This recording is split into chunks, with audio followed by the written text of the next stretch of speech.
এ আল্লাহ, তোমার দিনের হেফাজতের জন্য ঘর ছেড়ে এখানে এসেছি, দুশ্মনের সঙ্গে মোকাবেলা করতে গিয়ে আমার আসর হয়নি, আসরের নামাজটা পড়া হয়নি, কি হবে আমার আসরের, কি হবে তোমার দিনের জন্য? তো আল্লাহ বলছে একটু দাঁড়া। হযরত আলী রাদি, এরকম 3 বার হয়েছে, এই আলী একটু দাঁড়া।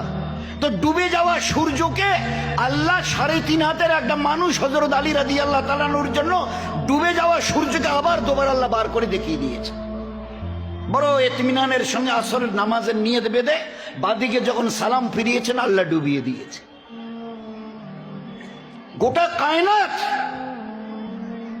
এই উম্মতের গোলাম ছিল। এই আল্লাহ, আমাদের যে চলতে চলতে যা কিছু ছিল শেষ হয়ে গেছে, 300 জন সাথী, সামনে আমাদের খাবার কিছু নেই, কি হবে?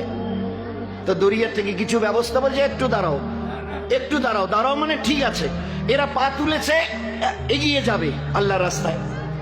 আল্লাহ পাক দরিয়ার মাছকে বলেছে উঠে ডাঙ্গায় পর, এদের পায়ের কাছে পর, পায়ের কাছে পর। ভাই ও মাস্টার কি নাম হাদিসে পাকের মধ্যে, কি নাম এসছে?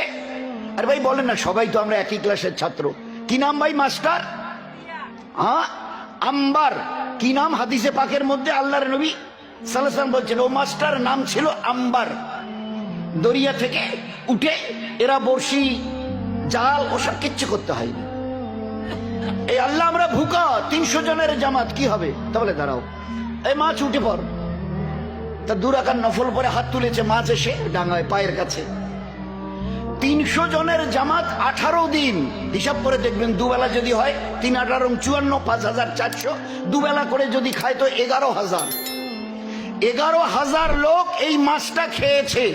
সাহাবাদের জামাত রাদিয়াল্লাহু আনহুম আজমাইনদের, খোদার কসম 100 ভাগের 1 ভাগ খেতে পারেনি। মাছটা কত বড় ছিল! হর মখলুক, দুনিয়ার হর মখলুক এই উম্মতের গোলামি করে দেখিয়ে দিয়েছে আল্লাহ পাক। যতদিন তোমরা আল্লাহর হুকুমের উপরে নিজের জীবনকে চালিয়েছিলে, ওই জন্য জীবন দুটো, রব চাই আর মন চাই। রব চাই যদি চলো জীবন ধন্য হবে, মন চাই যদি চলো জীবন বরবাদ হবে দুনিয়ায় আর আখেরাতে। ওই দিন নিজের চোখে আযাবকে দেখে কাঁদতে কাঁদতে রক্তের নদী বয়ে দেবে, নদী বইয়ে দেবে। তোমার ওই রক্তের নদীতে নৌকো চলবে। দয়ার নবী শুনিয়েছেন আমাদের, ও আমার প্যারা উম্মত, উম্মতি শুনে নাও, ওই রক্তের দরিয়ার কান্নার বিনিময়েও তিল পরিমাণ দয়া আল্লাহ দেখাবেন না। জীবনটাকে বানিয়ে নাও, জীবনটাকে বানিয়ে নাও, কাটিয়ে দিও না। দুনিয়াও বরবাদ হবে, আখিরাতও বরবাদ হবে।